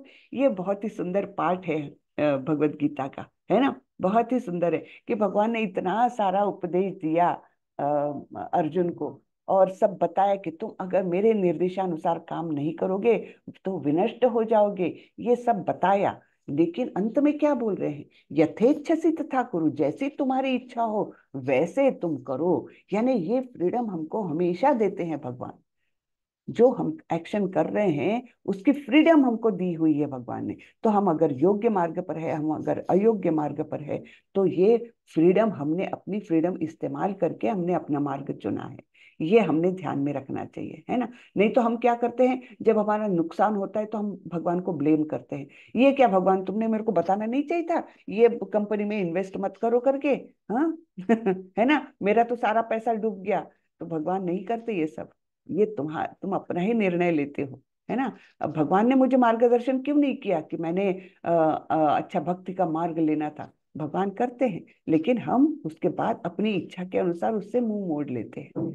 अभी जैसे हम सब लोग इस कृष्ण भावनामृत के एक छोटा सा बीज पा लिया है हमने, हमको रास्ता दिखा रहे हैं भगवान, इसके बाद भी हमने मुंह मोड़ लिया तो फिर क्या होगा, विनश्यसि, है ना। निश्चित रूप से भगवान ने उपदेश दिया हमको, उसको भी अनसुना करके हम अगर क्या कर लेंगे, मुंह मोड़ लेंगे, जान दो ना, ये सब भगवत गीता वगैरह अपने को कुछ समझ में नहीं आ रही भैया, कौन इसके झंझट में पड़े। अपना नॉर्मल जीवन जियो, खाओ पियो मौज करो। हाँ, ये ऐसा करेंगे तो क्या है फिर विनश्यसि, अगर तुम मेरी बात नहीं मानोगे और अपने मन के मतलब अपना कर्तव्य नहीं करोगे तो फिर विनश्यसि। तो यहाँ पर ये फ्रीडम हमको सबको दी हुई है भगवान ने। हाँ, यथेच्छसि तथा कुरु,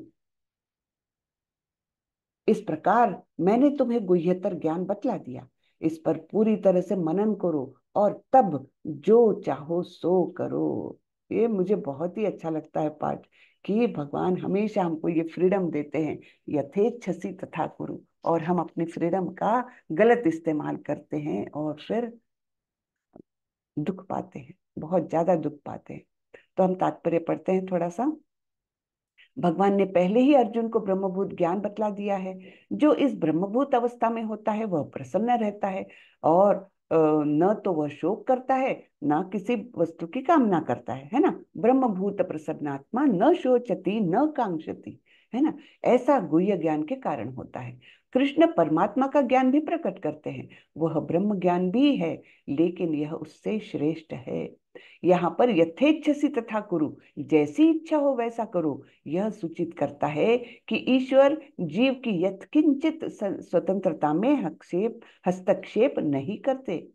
भगवत गीता में भगवान ने सभी प्रकार से यह बतलाया है कि कोई अपनी जीवन की दशा को किस प्रकार अच्छी बना सकता है ना। इसलिए तो भगवत गीता को लाइफ मैनुअल कहा जाता है, कि इसमें बताया है कि किस प्रकार हम अपनी जीवन की दशा को अच्छा बना सकते हैं। अर्जुन को उनका सर्वश्रेष्ठ उपदेश यह है कि हृदय में आसीन परमात्मा की शरणागत हुआ जाए। सही विवेक से मनुष्य को परमात्मा के आदेशानुसार कर्म करने के लिए तैयार होना चाहिए। इससे मनुष्य निरंतर कृष्ण भावनामृत में स्थित हो सकेगा, जो मानव जीवन की सर्वोच्च सिद्धि है। अर्जुन को भगवान प्रत्यक्षतः युद्ध करने का आदेश दे रहे हैं। भगवत शरणागत होना जीवों के सर्वाधिक हित में है, इसमें परमेश्वर का कोई हित नहीं है। परमेश्वर को कौन फर्क पड़ना है, लेकिन ये जीवों के हित में है कि हमने भगवान की शरण ग्रहण करे। शरणागत होने के पूर्व जहां तक बुद्धि काम करे, मनुष्य को इस विषय पर मनन करने की छूट मिली है, और भगवान के आदेश को स्वीकार करने की यही सर्वोत्तम विधि है। ऐसा आदेश कृष्ण के प्रामाणिक प्रतिनिधि स्वरूप गुरु के माध्यम से भी प्राप्त होता है। बहुत ही सुंदर लिखा है प्रभुपाद जी ने, है ना। तो शरणागत होने के पूर्व जहां तक बुद्धि काम करे, मनुष्य को इस विषय पर मनन करने की छूट मिली है। इस छूट को हमने, इस फ्रीडम को हमने ठीक तरीके से इस्तेमाल करना चाहिए। सर्वगुह्यतमं भूयः शृणु मे परमं वचः, इष्टोऽसि मे दृढ़मिति ततो वक्ष्यामि ते हितम्। क्योंकि तुम मेरे अत्यंत प्रिय मित्र हो, अतएव मैं तुम्हें अपना परम आदेश, जो सर्वाधिक गुह्य ज्ञान है, बता रहा हूं। इसे अपने हित के लिए सुनो। सर्वाधिक गुह्य ज्ञान, जो हमने 9वें अध्याय में भी ये पढ़ा था, क्या है? मन्मना भव मद्भक्तो मद्याजी माम नमस्कुरु, मामे वैश्यसि सत्यम ते प्रतिजाने प्रियोसि में। ये पहली लाइन कॉमन है 9वें अध्याय में भी और यहाँ पर भी। वैसे ही वो एक उसका भी एक श्लोक, स्वभाव नियतम कर्म, वो वाला श्लोक भी पहली लाइन 2 बार आती है। यानी कितने इंपॉर्टेंट है ये बातें, इसके लिए 2 बार ली है भगवान ने। मन्मना भव मद्भक्तो मद्याजी माम नमस्कुरु, मामे वैश्यसि सत्यम ते प्रतिजाने प्रियोसी में। सदैव मेरा चिंतन करो, मेरे भक्त बनो, मेरी पूजा करो और मुझे नमस्कार करो। इस प्रकार तुम निश्चित रूप से मेरे पास आओगे। मैं तुम्हें वचन देता हूँ, क्योंकि तुम मेरे परम प्रिय मित्र हो। तो इतनी सिंपल विधि है। गुह्यतम ज्ञान, सबसे गोपनीय ज्ञान यही है कि भगवान की सेवा करो और भगवान की शरण ग्रहण करो। सर्वधर्मान् परित्यज्य मामेकं शरणं व्रज, अहम त्वां सर्व पापेभ्यो मोक्षयिष्यामि मा शुचः। बहुत इंपॉर्टेंट श्लोक है ये, है ना। बहुत बार सुना भी होगा आप लोगों ने। तो क्या बोल रहे हैं भगवान? समस्त प्रकार के धर्मों का परित्याग करो और मेरी शरण में आओ, मैं समस्त पापों से तुम्हारा उद्धार कर दूंगा, डरो मत। ठीक है। हाँ, तो ये अत्यंत इंपॉर्टेंट है। तो भगवान ने अनेक प्रकार के ज्ञान तथा धर्म की विधियां बताई है। पर ब्रह्म का ज्ञान, परमात्मा का ज्ञान, अनेक प्रकार के आश्रमों तथा वर्णों का ज्ञान, संन्यास का ज्ञान, अनासक्ति, इंद्रिय तथा मन का संयम, ध्यान आदि का ज्ञान। उन्होंने अनेक प्रकार से नाना प्रकार के धर्मों का भी वर्णन किया है। अब भगवत गीता के सार प्रस्तुत करते हुए भगवान कहते हैं कि अभी तक बताई गई सारी विधियों का परित्याग करो। हाँ, अब केवल मेरी शरण में आ जाओ। इस शरणागति से वह समस्त पापों से बच जाएगा, क्योंकि भगवान स्वयं उनकी रक्षा का वचन दे रहे हैं। ठीक है ना। सर्वधर्मान परित्यज्य माम एकम शरणम व्रज, माम एकम, केवल मेरी शरण में आओ। तो शरणागति कैसी होती है, इसका वर्णन इस श्लोक में आया है। हरि भक्ति विलास में कृष्ण की शरण ग्रहण करने की विधि का वर्णन है। अनुकूलस्य संकल्पः प्रतिकूलस्य वर्जनम, रक्षस्यात् इति विश्वासो गोप्तृत्वे वर्णम तथा। आत्मनिक्षेप कार्पण्ये षड्विधा शरणागति। ये 6 विधियां हैं शरण जाने की। कौन से? हाँ, ये अनुकूलस्य संकल्पो, यानी जो भगवान को प्रसन्न करे वही कार्य करना है। प्रतिकूलस्य वर्जनम, जो भगवान की तरफ ना ले जाए, भगवान को प्रसन्न ना करे, ऐसे कार्य नहीं करना है। हाँ, रक्षस्यात् इति विश्वासो, भगवान अवश्य रक्षण करेंगे, ये पूर्णतः विश्वास। गोप्तृत्व वर्णम, हाँ, तो यानी भगवान एक में वही शरण स्थल है, इसका विश्वास। आत्मनिक्षेप कार्पण्य, यानी मैं कुछ भी नहीं हूँ, मैं एकदम तुच्छ जीव हूँ, इस प्रकार का धारणा, ये है शरणागति की विधियां। ठीक है ना। आगे चलते हैं। इदं ते न तपस्काय न भक्ताय कदाचन, न चाशुश्रूषवे वाच्यम न च माम योऽभ्यसूयति। यह गुह्य ज्ञान उनको कभी भी न बताए जाए, जो न तो संयमी है, न एकनिष्ठ, न भक्ति में रत है, न ही उसे जो मुझसे द्वेष करता है। तो ऐसे अभक्तों को ये ज्ञान नहीं बताया जाए, ऐसे भगवान के आदेश है। लेकिन प्रभुपाद जी कहाँ गए? अमेरिका में, जहां पर ड्रग एडिक्ट्स और हिप्पीज और ये सब, जिन्होंने कृष्ण का नाम भी कभी नहीं सुना था, उनको ये ज्ञान बताया उन्होंने। तो भगवान की बातों को भी भक्त ने अनदेखा कर दिया। क्यों? क्योंकि वो चाहते हैं कि ज्यादा से ज्यादा जीव मुक्ति की ओर जाए। यानी भगवान से भी ज्यादा करुणा भक्त में रहती है। ये प्रभुपाद जी ने दिखा दिया। सही है ना?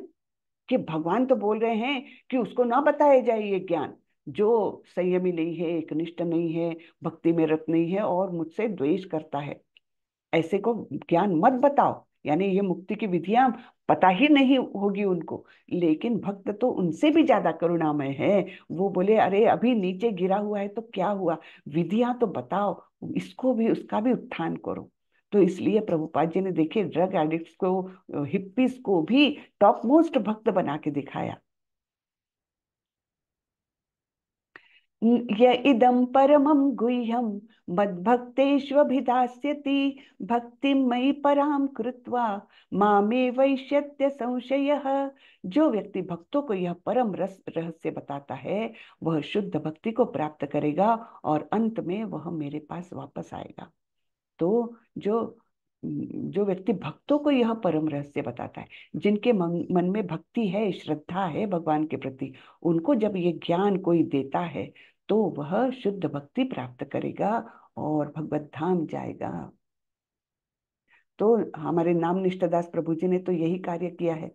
हाँ, हम लोगों के मन में थोड़ी थोड़ी शायद श्रद्धा थी, तो हम लोगों को ये सब रहस्य बताया।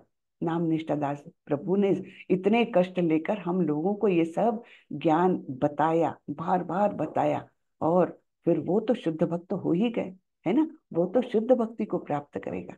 तो हमारे नाम निष्ठादास प्रभु जी भी एकदम निश्चित रूप से शुद्ध भक्त बन चुके हैं। न च तस्मान् मनुष्येषु कश्चिन्मे प्रियकृत्तमः भविता न च मे तस्माद् अन्यः प्रियतरो भुवि। इस संसार में उसकी अपेक्षा कोई अन्य सेवक न तो मुझे अधिक प्रिय है और ना कभी होगा।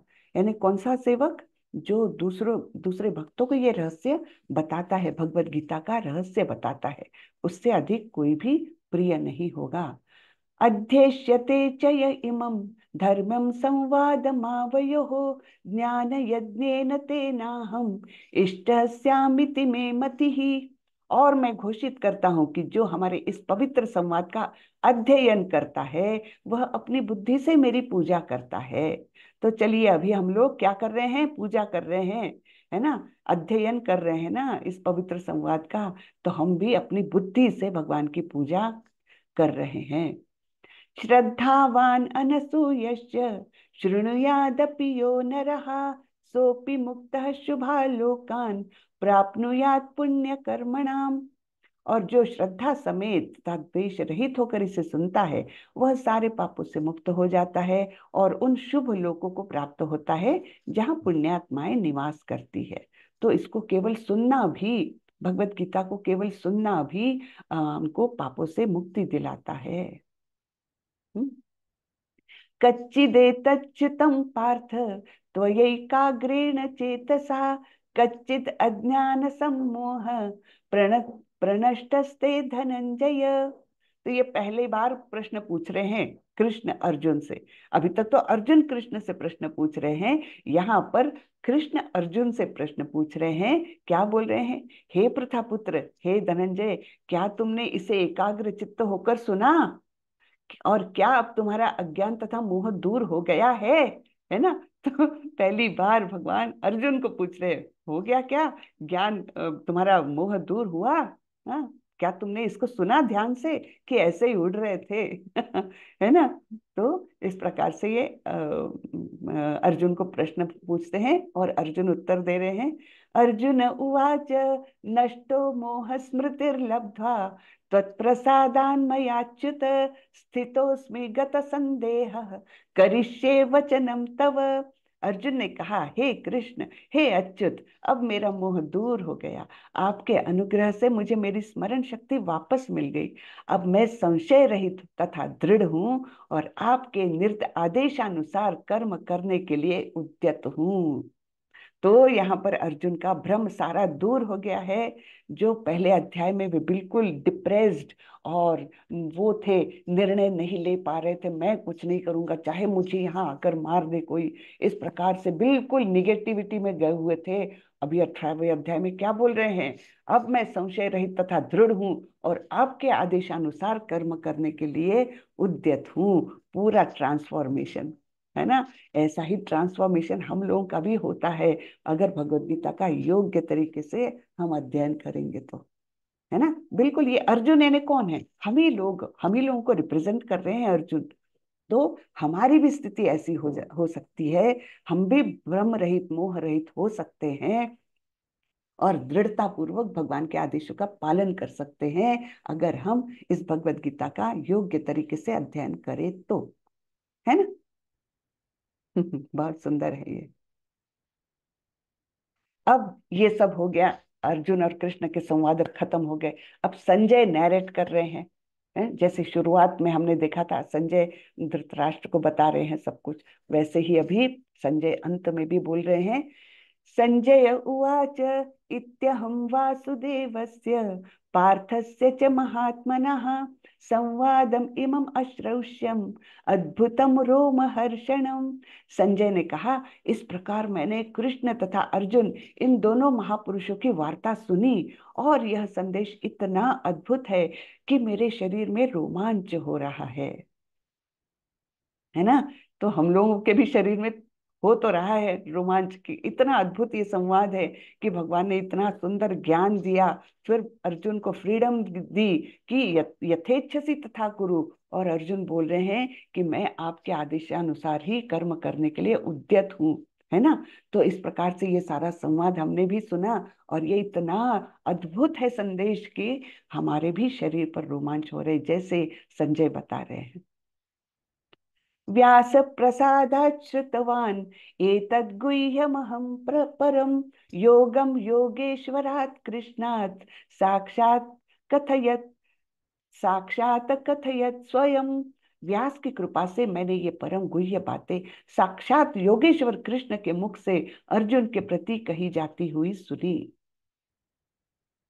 राजन् संस्मृत्य संस्मृत्य संवादम इमं अद्भुतम केशवार्जुनयो पुण्यम ऋष्यामि च मुहुर्मुहुर्।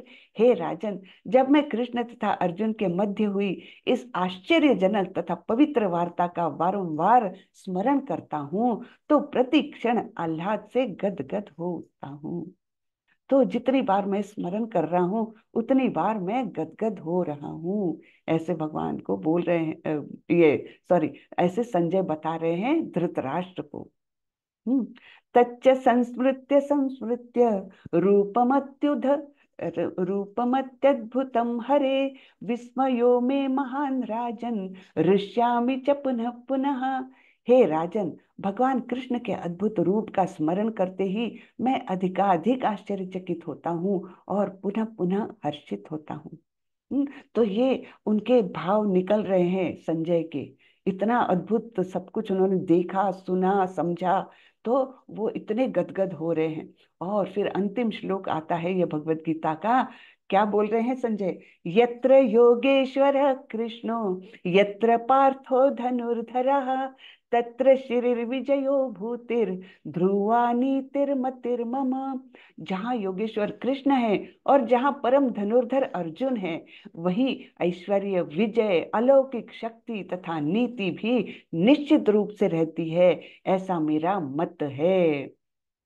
ठीक है। तो उन्होंने तो भविष्यवाणी कर दी, संजय ने धृतराष्ट्र के सामने ही कर दी, क्या कि विजय तो होनी है पांडवों की। क्यों? वहां पर योगेश्वर कृष्ण है और परम धनुर्धर अर्जुन है, और तो निश्चित रूप से ऐश्वर्य विजय, ये कौन है, ये जो लक्ष्मी जी है, जो उनकी पत्नी है, कृष्ण की पत्नी है ना लक्ष्मी जी, है ना, नारायण की पत्नी लक्ष्मी जी। तो जहाँ कृष्ण होंगे वहीं तो ये सब आएंगे, तो ऐश्वर्य, विजय, अलौकिक शक्ति और नीति, ये सब भी वहीं पर रहेगी, ऐसा मेरा मत है। हरे कृष्णा।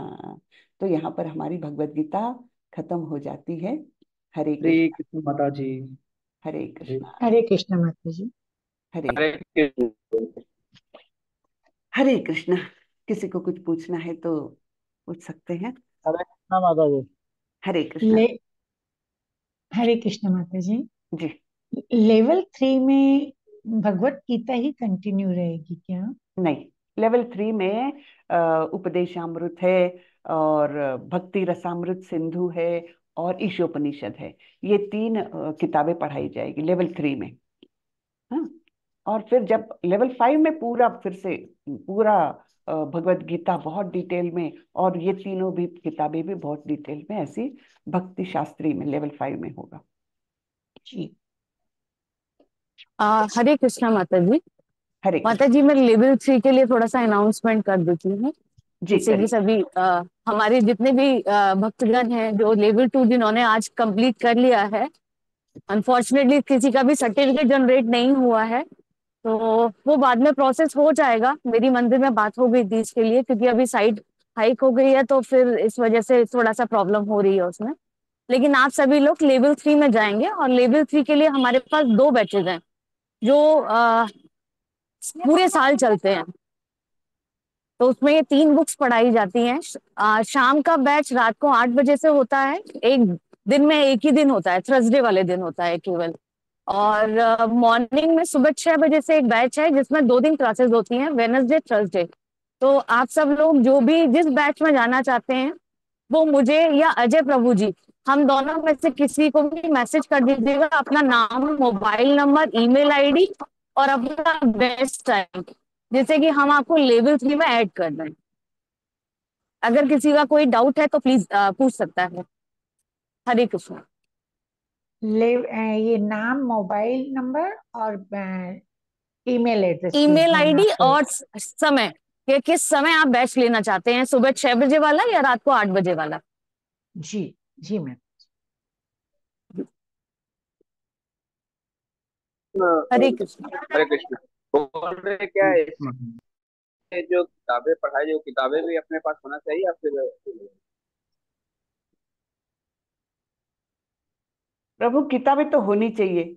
हाँ, किताबें होनी चाहिए, क्योंकि उसके माध्यम से आप और डीप स्टडी कर सकते हैं। क्लास में जितना पढ़ाएंगे उतना पूरा तो नहीं पड़ता है, पढ़ने के बिना तो नहीं होगा आगे। और आपको ये किताबें इजीली मिल जाएगी ऑनलाइन।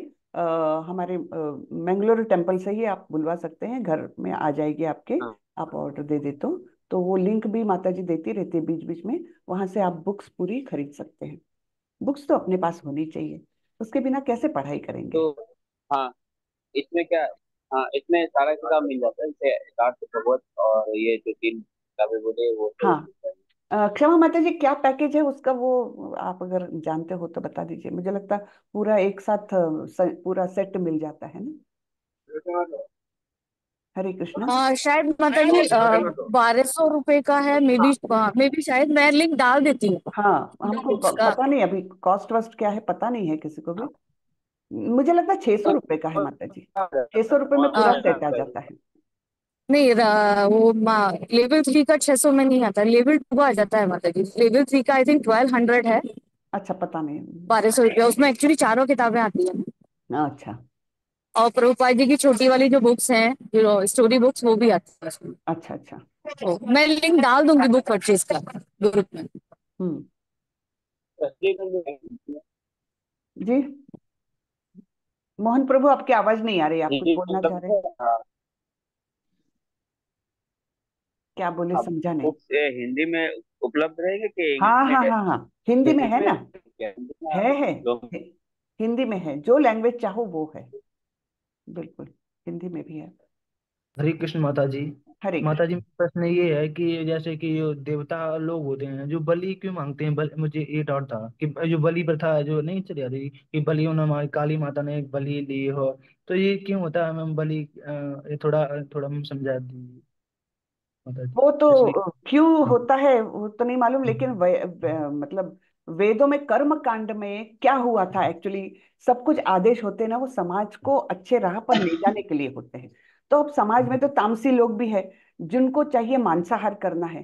तो अब मांसाहार रोज रोज करेंगे तो उससे कितने प्राणियों का कत्ल हो जाएगा। इसलिए फिर भगवान ने क्या किया, वेदों के माध्यम से व्यास मुनि ने उसमें ऐसा लिखा कि ऐसे वैसे मांस मत खाओ, बलि चढ़ा के खाओ। तो कम से कम हफ्ते का रोज रोज खाने से अच्छा है हफ्ते में एक दिन खाओ। तो वो क्यों किया कि जो तामसी लोग होते हैं ना उनको कम से कम रिस्ट्रिक्टेड उनका पाप हो जाए, इस उद्देश्य से किया। एकदम तामसी लोगों को एकदम सत्वगुण में तो नहीं स्थापित किया जा सकता। तो कम से कम रोज खाने से अच्छा है एक दिन खाओ, और इस प्रकार से खाओ कि काली माँ के सामने उसका बलि चढ़ाओ, उनको भोग चढ़ाओ। इस प्रकार से केवल तामसी लोगों को मर्यादित स्वरूप में उनके पाप रहे, इसलिए वो किया गया था। हाँ, तो उसका उद्देश्य ये है कि समाज को थोड़ा आगे बढ़ाना, कि एकदम ज्यादा ही पाप कर रहे हो, रोज रोज मार रहे हो, रोज रोज मांस खा रहे हो, उससे अच्छा है रिस्ट्रिक्टेड रहे। इसलिए वो बलि चढ़ाने की प्रथा एक्चुअली आई थी। फिर नहीं आज, हाँ, माता जी, एक्चुअली ना किसी जीव को मारना तो ये पाप हो गया ना। तो बिल्कुल अब पाप है, लेकिन तामसी लोग इसको नहीं मानेंगे ना, उनको तो जी मांसाहार चाहिए। जी मांसाहार माता चाहिए, जी। वो बोलेंगे ये तो मेरा खाद्य है, ये तो मुझे खाना है। तब वो पाप से वो नहीं होते हैं। हम बोलेंगे कि इसमें पाप लगेगा, पाप लगेगा, लगे भाई, मुझे तो खाना है, ऐसे करते हैं लोग। तो जी वो पाप को कम से कम एक दिन सीमित रहे, कि हाँ भाई रोज रोज मत खाओ, एक दिन खाओ, इस वार को खाओ, देवी को भोग चढ़ा कर खाओ। ये बातें उनको मर्यादित स्वरूप में पाप रहे, इसके लिए कि हिंसा भी मर्यादित स्वरूप की होने लग जाए, इसलिए वो बोला गया है ना। तो और इसीलिए तो फिर वो अहिंसा परमो धर्मा वाला भगवान बुद्ध ने क्यों बोला, क्योंकि इतना समाज में ये चलन हो गया था कि प्राणियों की हत्या करो और खाओ। ये इतना ज्यादा उस समय हो गया था कि भगवान बुद्ध ने, भगवान ने ही अवतार लिया बुद्ध के रूप में, और क्या बोला, अहिंसा परमो धर्म, तुम किसी की हत्या नहीं करोगे, ये वो तो पूर्णतः। और वे ये बातें कहाँ लिखी है कि एक ही दिन तुम बलि चढ़ाओ, इस प्रकार से जो बातें लिखी है वो वेदों के कर्म कांड में लिखी है। तो इसलिए भगवान बुद्ध ने क्या किया कि नहीं नहीं, वेदों को ही मत मानो, ठीक है, जी माता जी। वेदों को ही मत मानो, तुम केवल ये मेरे बताए हुए बातों पर चलो कि अहिंसा मतलब हिंसा नहीं करना और सत्य बोलना, और ये उन्होंने पूर्णतः वेदों को नकारा। ठीक है, उसके बाद फिर वो वेदों को नकारना, यानी वेद तो भगवान द्वारा ही दिए हुए हैं, यानी ये सब भगवान ही करते हैं। समाज को थोड़ा थोड़ा बहुत ज्यादा पाप होने लग गया तो उसको मर्यादित करना, डायरेक्शन दिखाना, इसके लिए भगवान ने ही ये सब अवतार लिए। भगवान बुद्ध का भी अवतार जो है ना वो करीबन 2500 साल पहले पहले आया है, लेकिन उसका भी उल्लेख भागवतम में पूरी तरह से है। उसमें दिया हुआ है कि इस प्रकार से समाज को एक दिशा दिखाने के लिए अवतार भगवान बुद्ध का होगा, जो अहिंसा को ही परम वो करेंगे और वेदों को नकारेंगे। हाँ, जी तो माता जी। हाँ, इस प्रकार से अलग अलग वो बातें होती है। फिर शंकराचार्य आए, आदि शंकराचार्य। हाँ, उन्होंने फिर अद्वैतवाद का दिया। इस प्रकार से अलग अलग जगह पर क्यों दिया, क्योंकि समाज को एक एक डायरेक्शन दिखाना था। इस जी प्रकार से माता ही होता है। माता जी प्रणाम। प्रणाम, हरे कृष्णा। हरे कृष्णा माता जी। हरे, ये लेवल लेवल 3 कब से स्टार्ट होगा? लेवल 3 के वो लिए आपको मैंने बताया अपना, जाएगा, इसमें आपके व्हाट्सएप ग्रुप में बताया जाएगा वो कब से स्टार्ट हो रहा तो है। माता जी मैं डिटेल्स क्षमा माता जी के उस पे व्हाट्सएप पे भेज दिया हूँ, नाम ईमेल एड्रेस जो भी उन्होंने बोला है। और मेरा नंबर चेंज हुआ है, जैसे मोबाइल नंबर जो इससे अभी कर रहा था ना, तो वो उसमें चेंज होगा लेवल 3 तो में, तो भी मैंने नंबर लिखा है। अच्छा ठीक है, आपने लिख दिया है ना उनको, तो हो जाएगा फिर आपका। यानी व्हाट्सएप जी नंबर चाहिए हाँ आपका, क्योंकि व्हाट्सएप ग्रुप हाँ में जी आप जी। ऐड हो। हाँ हम्म, जी जी, व्हाट्सएप नंबर ये है वो। हम्म, ठीक है, चलिए। ठीक। और हरे कृष्णा। हरे कृष्णा। तो चलिए हम यहीं पर खत्म करते हैं हमारा सत्संग। हरे कृष्णा माता जी। हरे कृष्णा। जी माता जी। माता जी मेरा भी एक क्वेश्चन है। जी जैसे मतलब कोई श्लोक बोलने से पहले ओम अज्ञान राधा से जाना जाना चला, क्या ये सब बोलना जरूरी है क्या? जी, जरूरी है। हम किसके आराधना करते? गुरु। गुरु के मार्गदर्शन के बिना हम आगे नहीं जा सकते। तो हम ये गुरु का स्तवन करते हैं, गुरु की स्तुति करते हैं कि इस अज्ञान रूपी अंधकार से हमको आपने आप बाहर निकालिए, है ना। ज्ञानांजन शलाकया, ज्ञान का अंजन डाल के आपको यहाँ से अज्ञान के अंधकार से दूर करिए। ये प्रार्थना है गुरु के। देखिए, गुरु का हाथ पकड़े बिना हम आगे नहीं जा सकते, गुरु के मार्गदर्शन के बिना हम कुछ नहीं कर सकते। सबसे प्रथम इसलिए हम गुरु का ध्यान करते हैं कि गुरु हमको मार्गदर्शन दिखाए, फिर कृष्ण तक ले जाएंगे वो। इसलिए हम गुरु का माता जी मतलब गुरु का वो करने में इसको क्या बोलते हैं? इसको मंगलाचरण ही बोलते हैं। मंगलाचरण आपके पास अगर भगवत गीता हो यथारूप की तो हाँ वहाँ, माता हाँ, तो उसमें शुरू में दिया है ना, ये शुरू के हाँ भूमिका में माता जी देखिए। हाँ, तो उसका अर्थ भी दिया हुआ है। हाँ, उसका मीनिंग दिया माता है। जी हाँ। एक बार अर्थ बता दीजिए इनका, क्योंकि वो जो मैं पढ़ती हूँ ना अर्थ याद ही नहीं रहता। अर्थ बता दो, यहाँ पर तो है, देखिए मैं पढ़ के ही सुनाती हूँ। मैं घोर अज्ञान के अंधकार में उत्पन्न हुआ था और मेरे गुरु ने अपने ज्ञान रूपी प्रकाश से मेरी आंखें खोल दी। मैं उन्हें सादर नमस्कार करता हूँ। हाँ, श्रील रूप गोस्वामी प्रभुपाद कब मुझे अपने चरण कमलों में शरण प्रदान करेंगे, जिन्होंने इस जगत में भगवान चैतन्य की इच्छा की पूर्ति के लिए प्रचार योजना की स्थापना की है। ये पहले 4 लाइनों का अर्थ है ना। पूरा यहाँ पर दिया हुआ है, भूमिका में पूरा दिया हुआ है।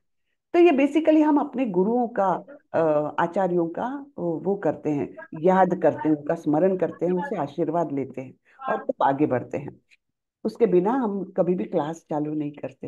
हाँ, कोई भी वो रहे तो पहले गुरु का ध्यान करना है, उनका आशीर्वाद प्राप्त करके फिर चालू करते हैं, है ना। हरे कृष्ण। माता जी एक क्वेश्चन और है। जी। तुलसी में जल डालते समय कौन से मंत्र का जप, मतलब कौन हाँ, से तुलसी मंत्र, मंत्र भी है ना। कौन सा मंत्र बोलना चाहिए? वो वृंदाय तुलसी देवाय प्रियाय केशवस्य च, है ना, वो वाला। माता जी ये मतलब जल डालते समय बोला जाता है हम्म। क्या? वृंदा। वृंदा तुलसी प्रिय प्रिया केशव च, कृष्ण भक्ति पर दे देवी हाँ, सत्यवती नमो नमः। करेक्ट, वही वाला। ठीक है correct। माता जी, बहुत बहुत धन्यवाद माता जी। हरे कृष्णा, राधे राधे। आपको दंडवत प्रणाम मेरा। धन्यवाद, प्रणाम। चलिए। हरे कृष्ण माता जी। हरे कृष्ण। माता जी एक्चुअली जो लेवल 3 के लिए हम माता जी से कहाँ से कांटेक्ट करें, मतलब क्या क्या? जो लेवल 3 अभी स्टार्ट होगा तो हाँ, उसके लिए मतलब कैसे संपर्क किया मतलब करें? और माता जी ने बताया ना इतने डिटेल में, आप उनको हम्म। लिख दीजिए आपको कौन सा बैच चाहिए है,